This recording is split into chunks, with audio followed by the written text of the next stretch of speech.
Grab your cocktail and get ready for this episode of the Old Fashioned Masonic Podcast.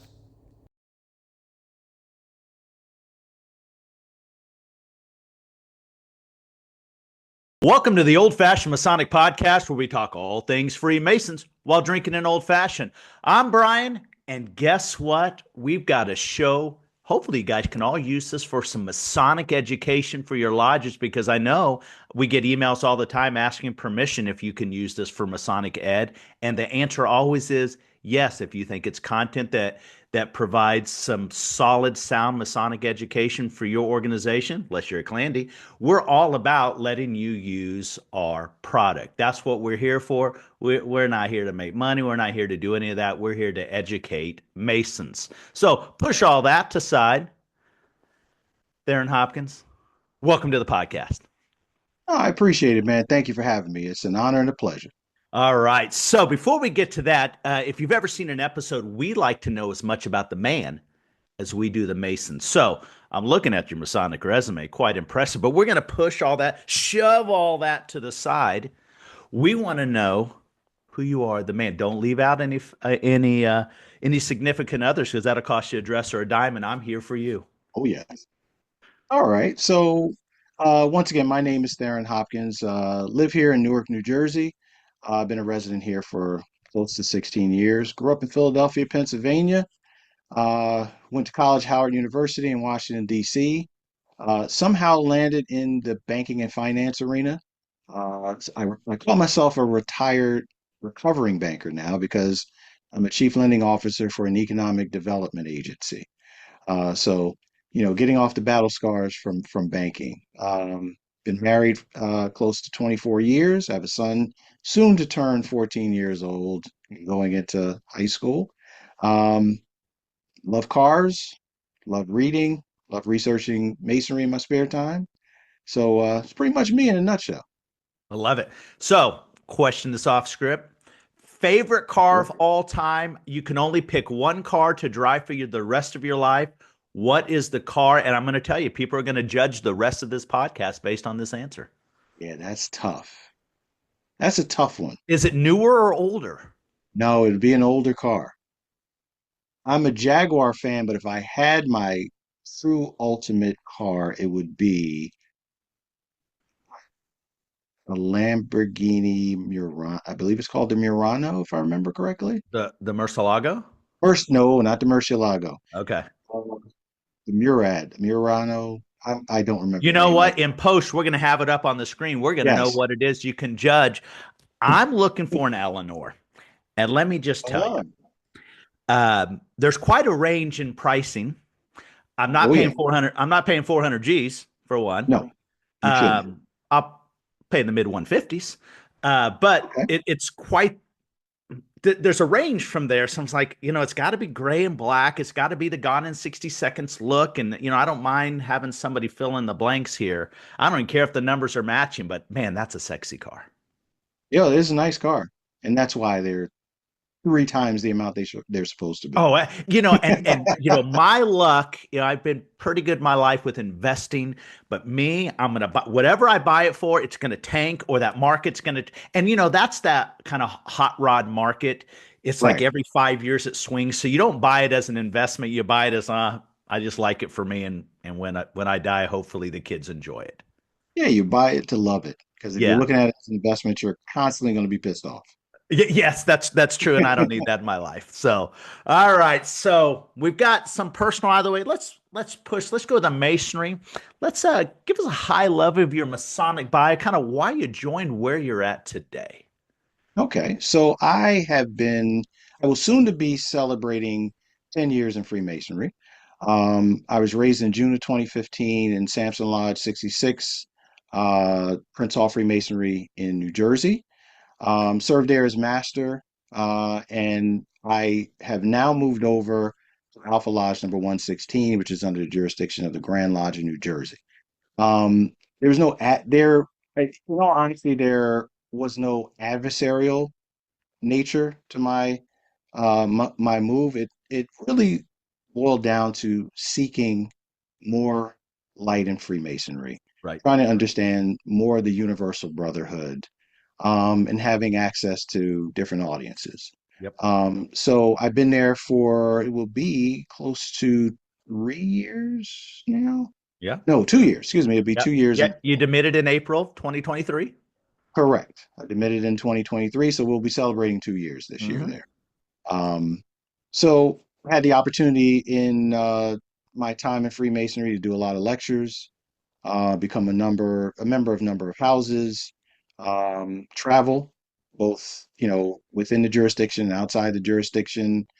Um, got a couple of awards here and there, but Most recently, the Past Master of the Year. from Alpha Lodge, yes. Yep. That was quite humbling because I came in just doing what I normally do, which is to do the work of a Freemason. And, the lodge decided that there was some benefit for that, and they bestowed me an honor on it, which I'm humbled to have, very humbled Well, to and you also were Mason of the Year in 2022. I'll say it if you won't. I'm sitting here looking at it. have.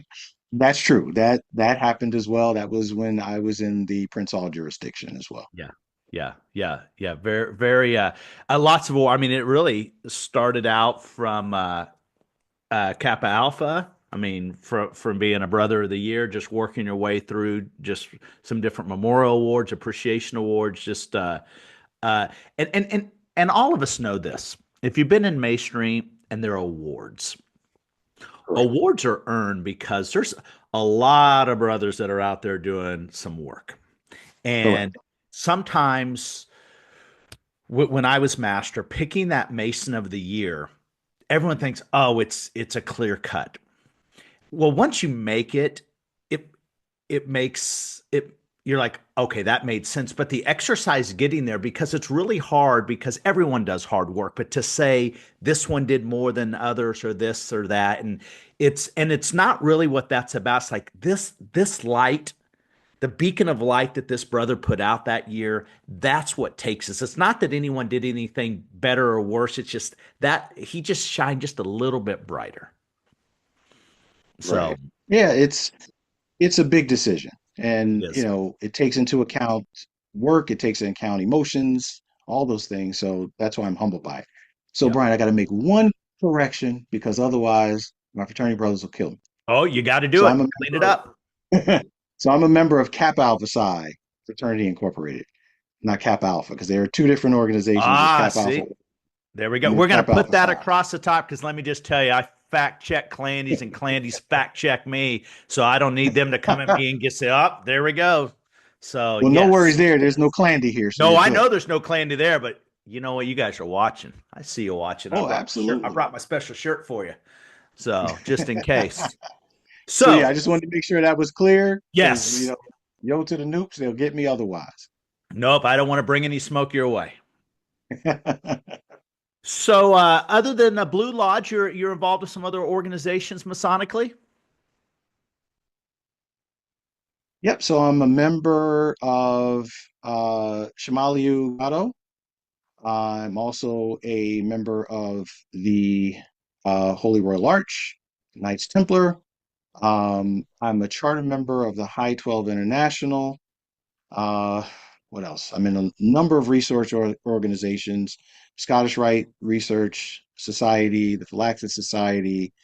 Trying to think of what else I'm in. Masonic Club of Society of King Lyndhurst? Solomon, which is the Masonic Club of Lyndhurst. Very interesting place. So that is the social club that we have here in the state of New Jersey. It's open to all Masons. We can come together. We can we have a club room. We can sit, we talk, we smoke, we drink. It's a great place. Never seen anything like it, but I love it.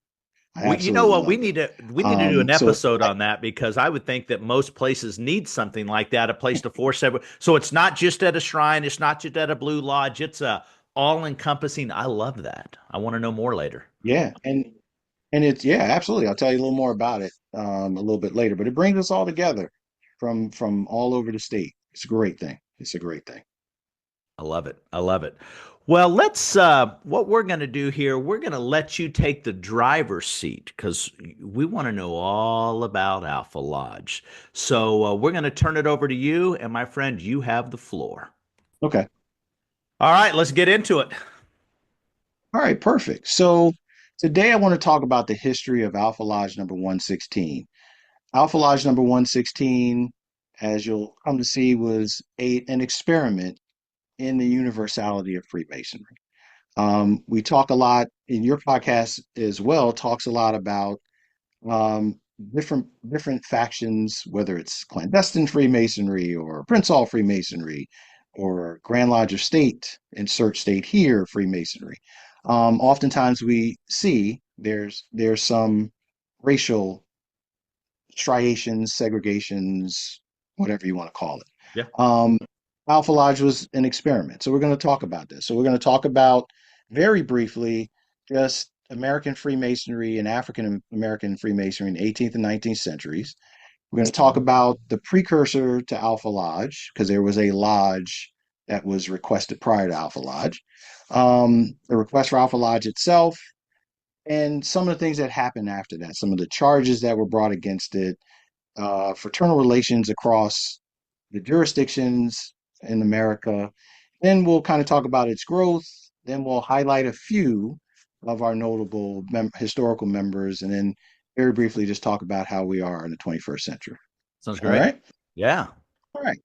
So American Freemasonry in the 18th and 19th century was somewhat like, I'll call it the Wild East, because we weren't quite in the West just yet. Right. So it's more like the Wild East. And America itself was, going through the Revolutionary War, seceding from Britain, and a lot of lodges were being formed, and those lodges are being formed either directly through affiliation with the Grand Lodge of England or through a provincial Grand Master.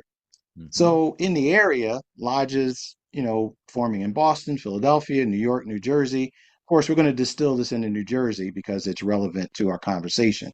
Yes. So in 1730, Daniel Cox was appointed the provincial Grand Master of New York. His job was to help create lodges within the colonies. Okay. Now, he was in New York, New Jersey, Pennsylvania. He didn't do a lot during his term, but his successors did. So, one of the first lodges he formed was St. John's Lodge in 1761 in New York. Mm-hmm. Okay. There were other lodges that were formed in New Jersey, one of which was called St. John's Lodge Number One in New Jersey.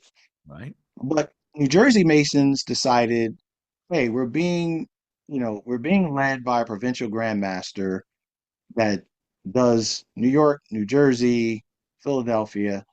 Maybe we need to get together and form our own Grand Lodge.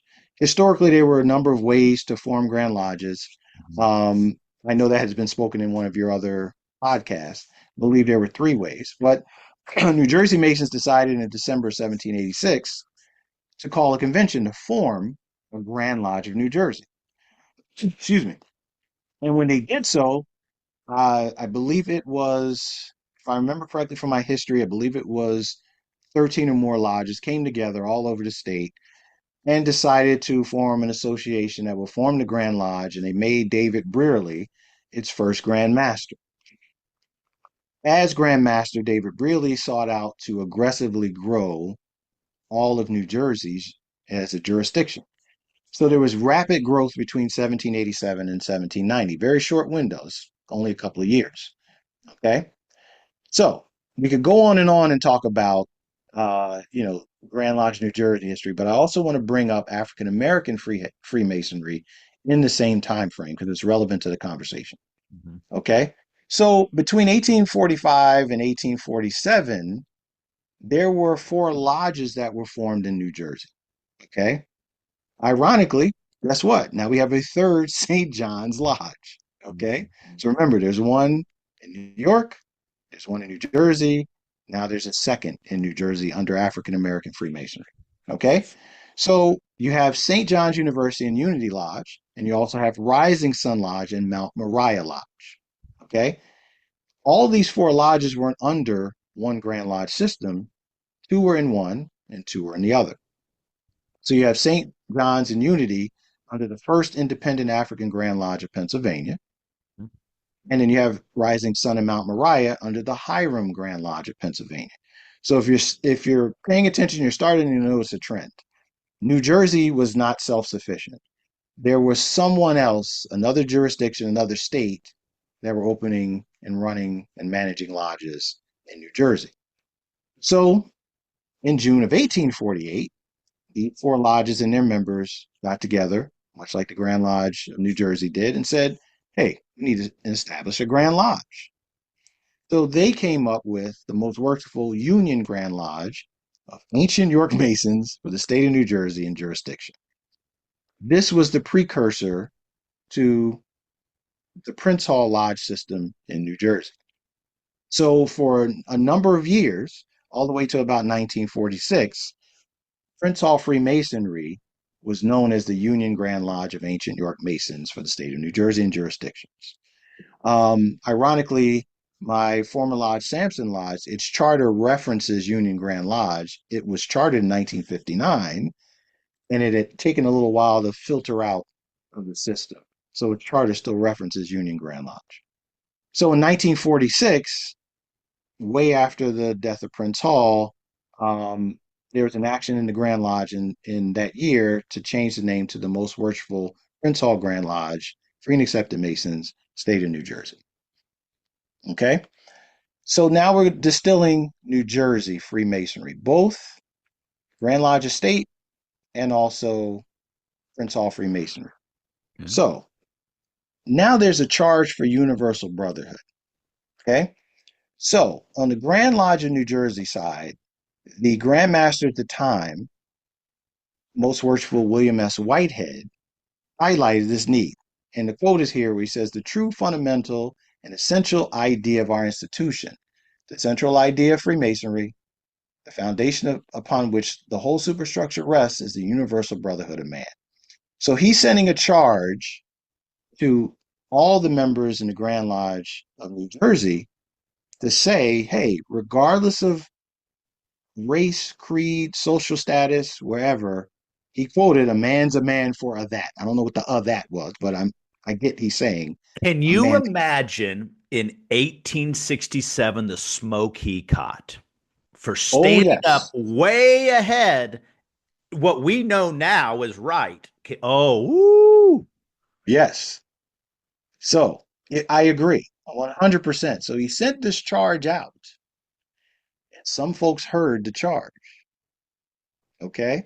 And we're going to talk about it and its effects. You're absolutely right. He was ahead of his time and he was going to catch some smoke. Yeah. Okay. So let's talk about that for a second. So this is what I call the precursor to Alpha Lodge 116. So 83rd Grand Lodge annual communication. Now we have a new Grand Master, is Most Worshipful Henry R. Cannon. He was provided a petition for a lodge called Cushite Lodge. And if you know anything about the history of Cush, Cush is a reference to Ethiopia, which of course is a reference to Africa, which is a reference to the people that come from that area. So he got an application for, at the time they called it Color Masons, to be connected to the Grand Lodge. Okay. And they decided to say, hey, let's see what we can do with this. Okay. So instead of him saying, hey, this is how I feel about it, I'm going to send this to the Committee of Warrants and Dispensations and the Jurisdiction and Charity Committee. Okay.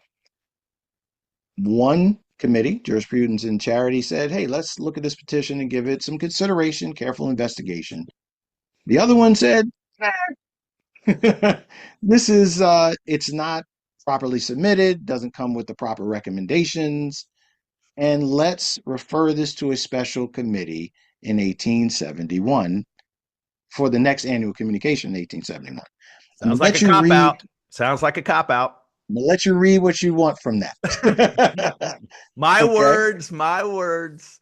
right now, who were the petitioners? Because this is a very, very important question. Okay, the petitioners of Cushite Lodge submitted their petition to the Grand Lodge in New Jersey, stating that they were members of African Grand Lodge. Okay, so remember, this is 1878. Yep. Excuse me, 1870. Okay, 1848, the United Grand Lodge of York Rite Masons of New Jersey exists, and the Grand Lodge of New Jersey exists. So Yep. African Grand Lodge exists, but it doesn't exist in the state of New Jersey. Mhm. Okay. So the question became, well, if you're from African Grand Lodge, what subordinate lodge are you a member of? Didn't quite have an answer. So these petitioners stated that they were Prince Hall Freemasons seeking to become members of the Grand Lodge of New Jersey. That's been speculation for quite some time. Okay. So, of course, at the 1871 annual Grand Communication, petition was denied, one being that the African Grand Lodge had no authority to constitute new lodges and only opened one in Boston. Okay. The Grand Lodge of England, as you know, gave the charter to Prince Hall to start African Grand Lodge. He then started an African Grand Lodge in Boston, Philadelphia, and New York. Okay. Their assertion, okay.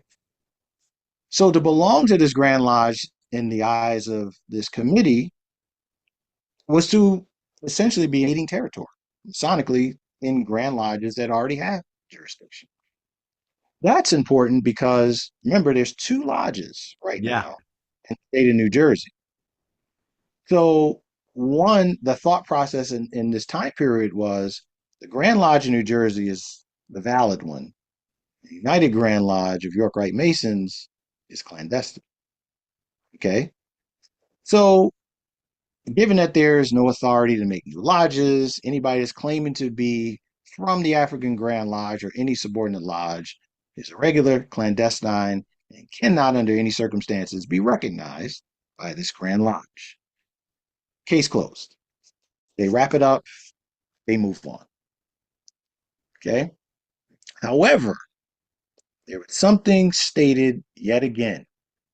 And here's the quote. These were the closing remarks of this annual communication as it relates to the petition of Cushite Lodge.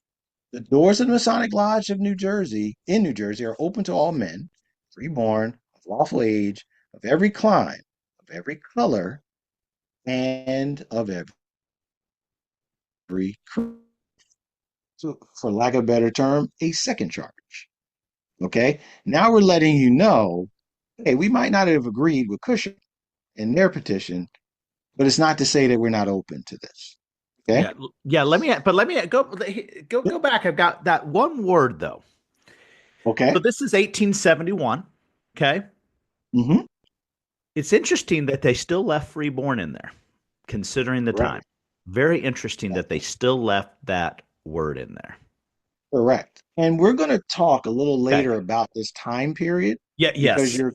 you're definitely keying into some of the things that find themselves very interesting in all of It's this at conversation. that time, I would argue it's a little contradictory. I So agree with you. sorry to interrupt. It's just me picking up. I'm like, wait a minute. And it was a small word, so I could read it. So all Right. right. All right. All right. I agree with you. So now let's talk about the formation of Alpha Lodge because this is interesting. So remember, you just brought it up. Here we go. There's a lot of major events that happened in a short period of time leading up to this. Okay. Civil War ended in 1865. Slavery was abolished by the 13th Amendment in the same year. A couple of years later, 3 years later, citizenship rights and voting rights for people born or brought to America is established. 14th and 15th Amendment.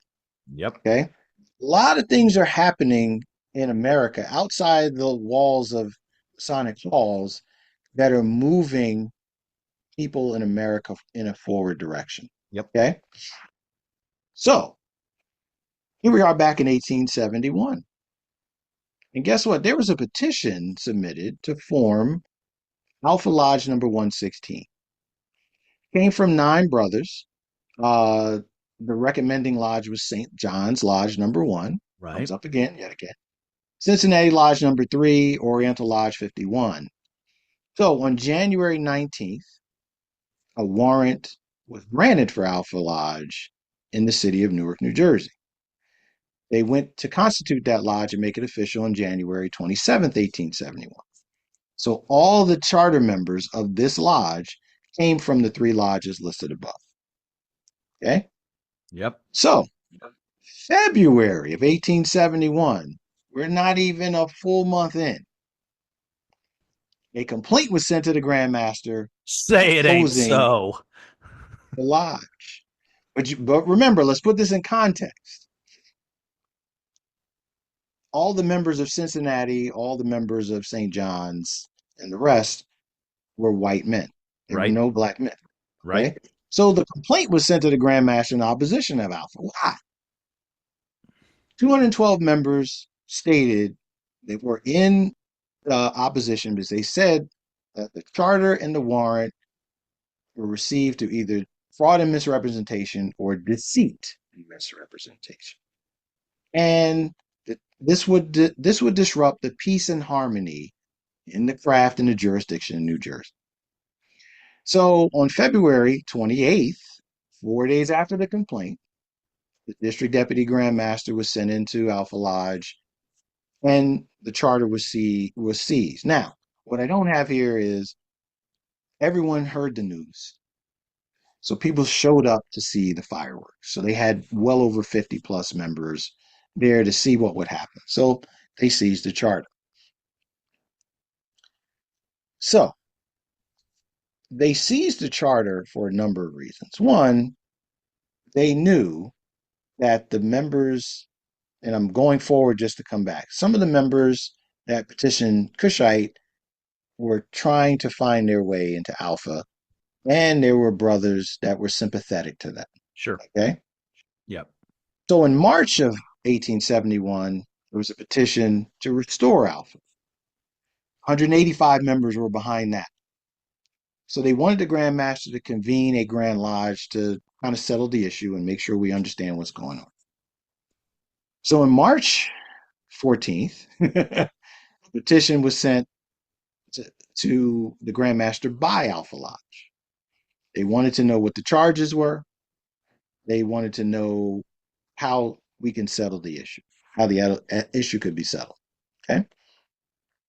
So this was not settled until the 1872 Grand Session, where they had a large discussion about Alpha Lodge. Okay. So it was brought up to the Committee of Petitions and Grievances. A trial was brought forth. It was held in Oriental Hall in Newark. Its backstory: Oriental Hall was the same Masonic hall that Alpha met in downtown Newark. Okay. So there was a lot of evidence that was brought forth, claims, the whole nine. The committee just didn't see a rationale to enforce it. They couldn't find a way to enforce that black men seeking entrance into Alpha Lodge was, one, fraudulent, two, misrepresentation, and three, a demonstrated disruption of peace and harmony. But it So, shouldn't be an issue because there were two previous charges. correct, correct. Reading is fundamental. Some people may not have read it. Yeah. Yeah. So on January of 1872, there was a majority vote to restore the charter of Alpha. So now Alpha has gone through a little bit of a rocky road to get there. Mind you, this is 1872. We're not even a couple of years in, we're about a year plus in. Okay. So once the charter was restored, Alpha went right back to work. Okay. And the first thing they did was take the petitions that caused the issue previously and initiated its first black members, Reverend John H.L. Swearis and Abraham T. Cook. They were among 12 men initiated. So they were the two men of color amongst the 12. And again, when this occurred, the news came out. Everyone wanted to see it. Brothers attended, and this was in the local and national press, which is funny when you think about it now on today's standards. Mm-hmm. In April 1st of 1872, they both received their Master Mason degree. All right. What a day to get it. April 1st, 1872. Yeah. about that until now. That's a hell of a day to get it. Yeah, you're Yeah. right. So, of course, now that they're moving swiftly, there might be some resistance because not everybody's going to be on the same page. So, they were met with resistance yet again. So, in May of 1872, there were 7 charges against Alpha and his members, and that was to be read at the 1873 annual communication. Then it became a national thing. There became the question called the Alpha Lodge question, which was debated in lodges all across the country. Okay. There are articles that I've seen from different newspapers that talk about it. There are annual communications in different jurisdictions that talk about it. Whether or not regularity and color are one and the same, Right. whether black men are qualified to be Masons, and whether other black lodges are considered clandestine. All this is swirling around while Alpha is moving forward. So they are moving a force forward in one place, Newark, New Jersey, that's having this grand effect nationally. Hmm. Some might say in the world, but I don't see a lot of research that shows this happening in the world. So between 1873 and 1877, for a period of time, these black members that are in Alpha Lodge start becoming the officers of the lodge. Okay. So Abram T. Cook, one of the first black men, I think he was the second to be initiated. Sorry, the first black initiate Right. becomes the first master of Alpha, first black master of Alpha Lodge. Okay. And all the black members begin to fill the leadership seats and the rest of the craft. Some of the members from the original 3 lodges begin to then demit, not because they're opposed to it, but simply because this is the mission. Let's make this lodge a lodge of color. Let's make it run with black men. So they begin to demit to allow them the latitude, leeway, and runway to run the lodge. Okay. Not, it doesn't become an all black lodge, it becomes a majority black lodge. Okay. So in Masonic circles, Alpha Lodge begins to be called a mixed lodge Okay. because it has black members and white members. Majority black, no one wants to say it's majority black, but it's majority black. So Alpha Lodge continues. In the 50s, it initiated about 360 plus men. Since the chartering, we're estimating it to be a little over 700 plus. Okay. The lodge was based in Newark, New Jersey. The lodge continued to work within Newark, New Jersey in various Masonic locations until it bought its first temple in East Orange, New Jersey, which is a neighboring town, in 1978. The lodge still meets there today. Alpha Lodge has, and this is a very brief history of Alpha Lodge. There's so much more that we can talk about it with it, but the lodge itself, in my estimation, and many will agree, Alpha Lodge was the test for universal Freemasonry and the universal brotherhood of man. There are many members that are in Alpha now that um, are leaders within the Grand Lodge. One of our members, it is not his mother lodge, but one of our members, because we have full membership, one of our lodge members will be hopefully the first Black Grand Master in the state of New Jersey next year. We have district deputy Grand Masters. We have speakers like myself. We have community leaders. Very diverse group of people, Black, white, Latino, Asian, and it's helped to move the jurisdiction forward. And I say that because Alpha Lodge was the template with Yep. which other lodges could then be formed. We have the first. We helped spur the first Hispanic lodge in the jurisdiction. We have a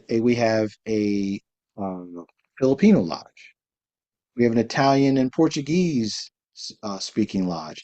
So these things help to move those agendas forward, and it helps to kind of bring all of this into, a more universal Masonic place.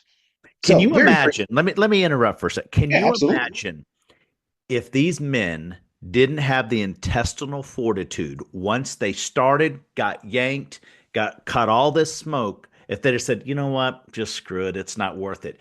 But if they didn't have the intestinal fortitude, the face of masonry would look entirely different today. Would you agree? I, I agree 100%. I agree 100%. I Um, would argue this, those men paved the way, arguably, as any insert notable mason you'd like to insert. But they did it behind the scenes. We all talk about Washington and Franklin, great things, but had these men quietly, because this is not a worldwide, this is why we're talking about it here. This is a story that most people don't know. What would masonry look like today? I think it would, quite frankly, be somewhat similar but less impactful. Yes. And what I mean by that is, there we do have Prince Hall Freemasonry that is a predominantly African American Right. sect of Freemasonry. Very strong, very well qualified, and will still continue. And I think had this not had happened, it still would continue in the same mode that it would. We may see less people, diverse people within jurisdictions, but if this did not occur. But this was literally a way to show that this can happen. And this I happened 150 plus years ago. Right. And in addition, I would say this,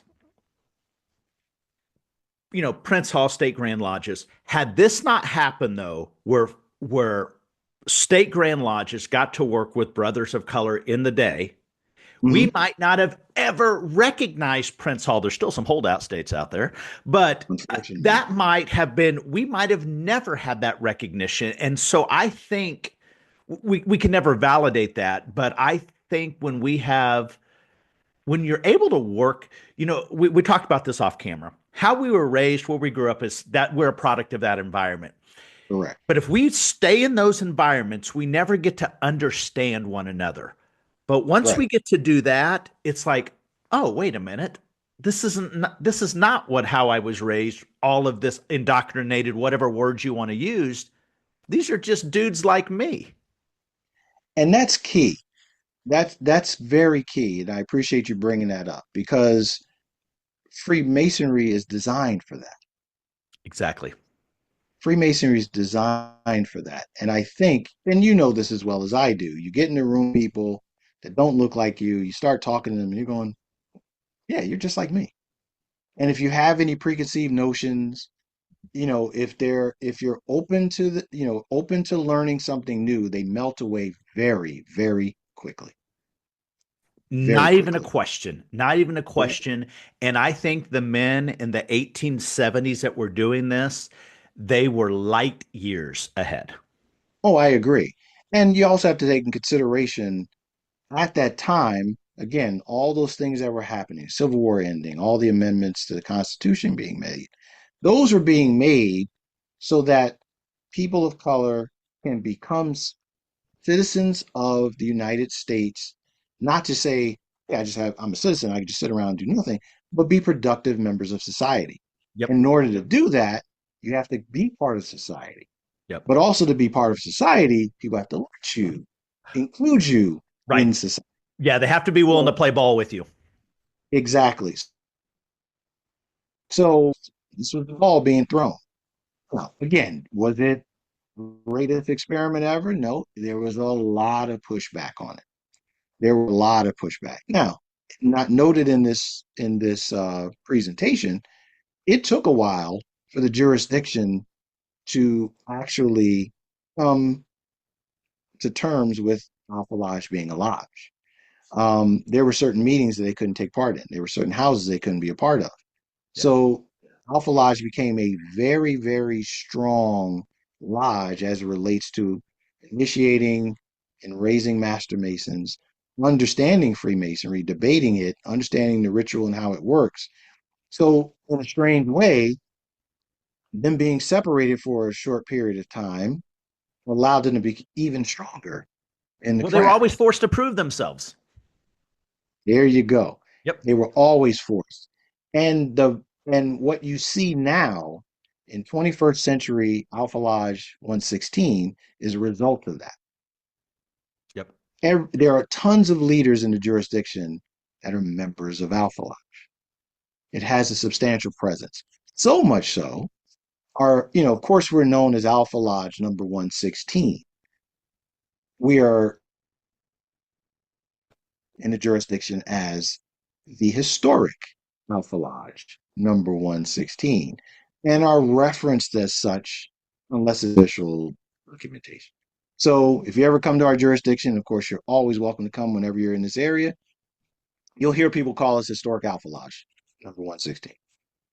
I love it. I love it. Well, So, let's talk about these notable members. yeah, so I'm just going to highlight a few, not to, go overboard. So, James Baxter. James Baxter was one of the few originally initiated Black men in Alpha Lodge. Okay. He was the first African American school principal in Newark, New Jersey. So he was born in my hometown of Philadelphia, progressed very, very quickly in life because at age 16, he, enrolled in the Institute of Colored Youth and graduated that 4-year program in 3 years. Okay. That allowed him to be a teacher. So at age 19, he went to teach at the State Street school. And within, I believe it was 6 months, became the principal. Think about that. How crazy is that? A 19-year-old principal. Right. Amazing. That's unheard of now. Yes. That's unheard of now. So he was a big advocate for uh, Black kids to be admitted to Newark high schools. Mhm. So he was successful in his time period in getting a number of them um, brought into those high schools. Then we got Doc Wiley, Wabashaw Doc Wiley. So he was a Negro League baseball player. Born in Vernon, Louisiana, found his way to this area to play Negro League baseball. So he started in 1910 with the West Braden Sprudels, played for the Brooklyn Royal Giants, played for the New York Lincoln Giants. So there was tons of giants at the Mm-hmm. time.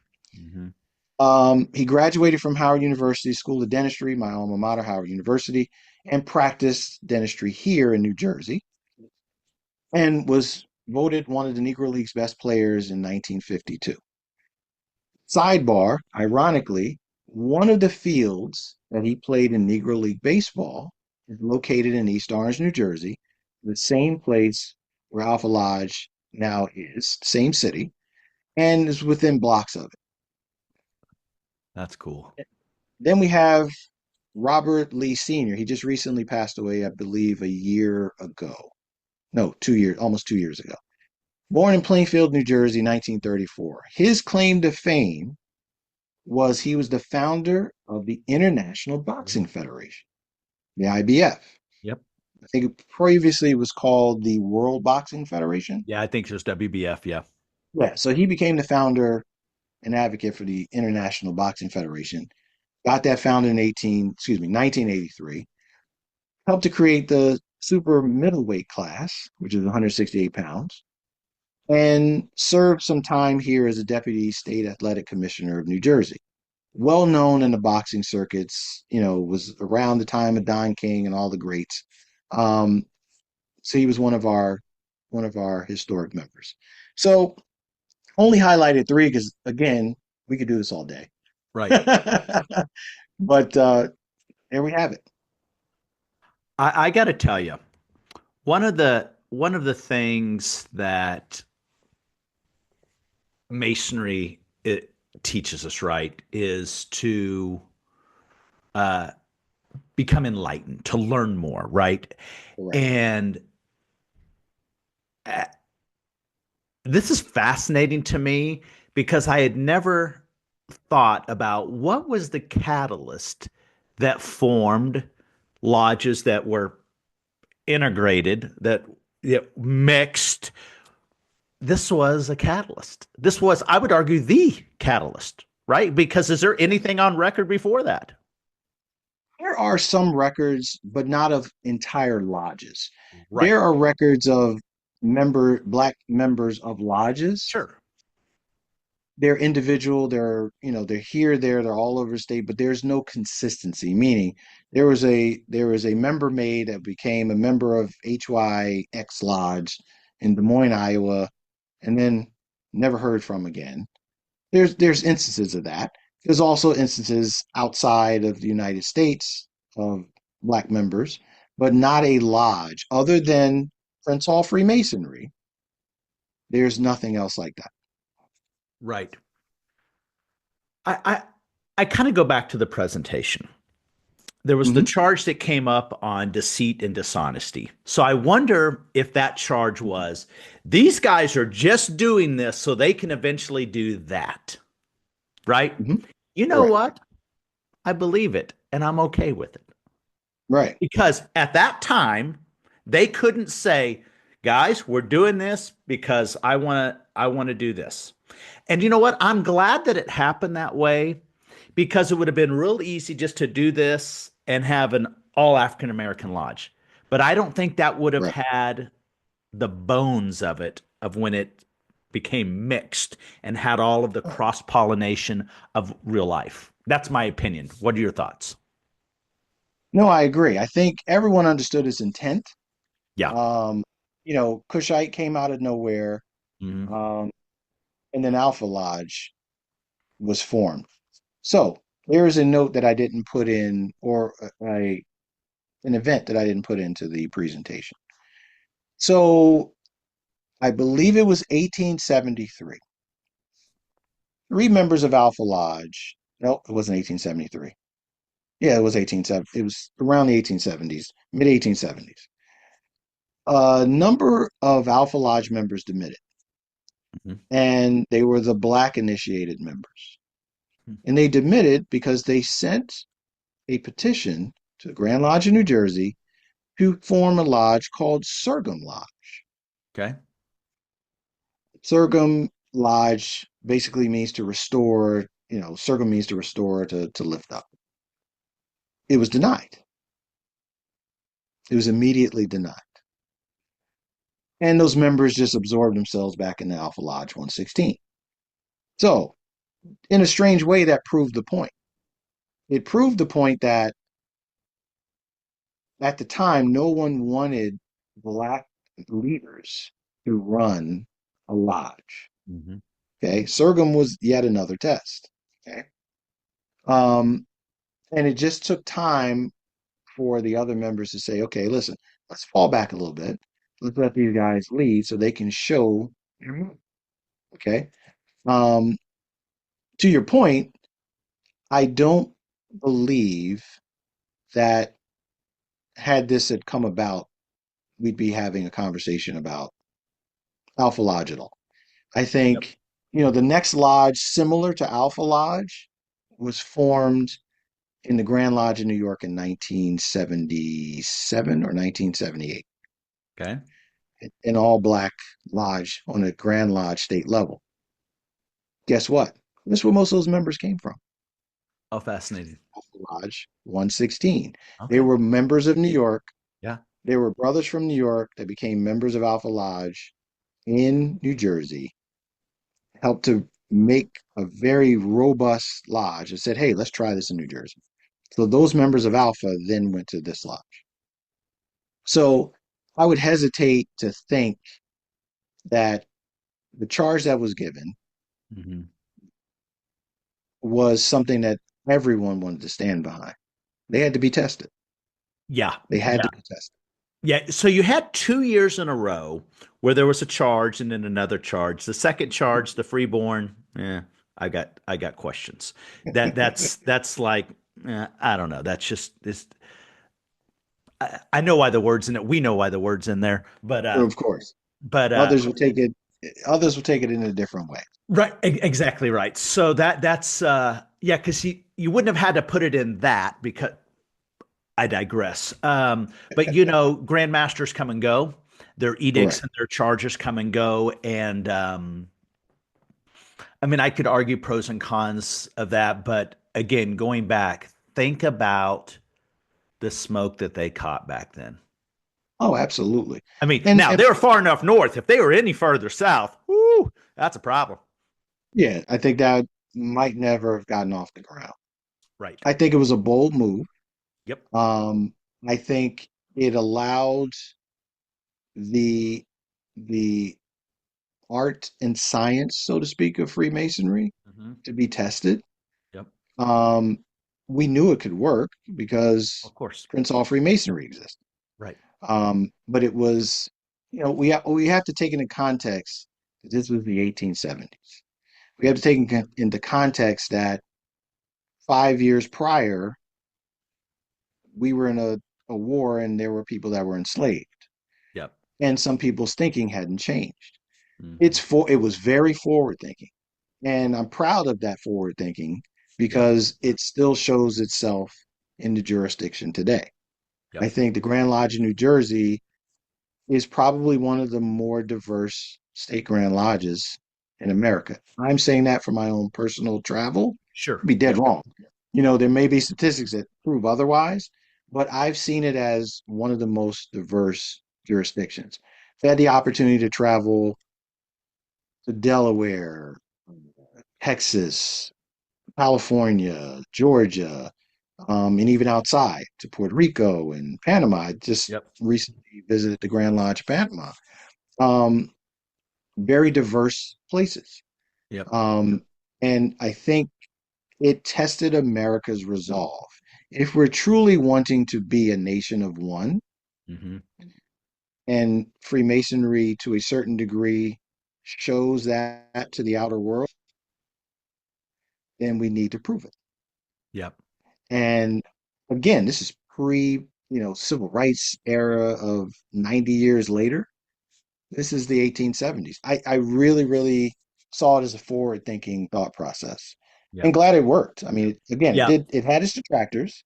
Um, Sure. you know, in the early 1900s, late 1800s, again, it was the alpha question. People were talking about alpha all the time, Yep. whether it's viable, whether it's not. And late 1800s, 1900s, there were some Grand Lodges that said, hey, we don't want Masonic intercourse with you. We don't want fraternal Right. relations. Right. You have colored people in Sure. your midst. We don't Yep. agree. Yep. Um, we've changed. We've evolved. The world has evolved. So this was quite an experiment. Quite an Yep. experiment. So before we end, I'm gonna pull a pin on a grenade. I'm gonna Okay. drop it and say this. Imagine what happened with Alpha Lodge in the early 1870s. What if, just what if, this is going to be blasphemy to many, but that's fine. This is what I do. What if one day a state Grand Lodge and a Prince Hall Grand Lodge said, you know what? Let's stop this. Let's figure out a way. We have a history. You have a history. Let's do what Alpha Lodge did. Let's just do this and imagine how powerful we can be. What are we going to do to set the trend for the next 150 years? I don't think it's going to happen, but holy hell, wouldn't that? I challenge some Grand Lodges and Prince Hall Grand Lodges be the Alpha experiment. Be the Alpha experiment. What could it do for Masonry as a whole? Am I It crazy? would Am I be, crazy as hell for that? no, you're not crazy. It would be a grand experiment. It would. I'll be honest. If those conversations happen today, given that we're in some mid-advanced stages, you and I, Yeah. we may see the fruits of that prior to our leaving this earth. I Right. think it would take that long to do.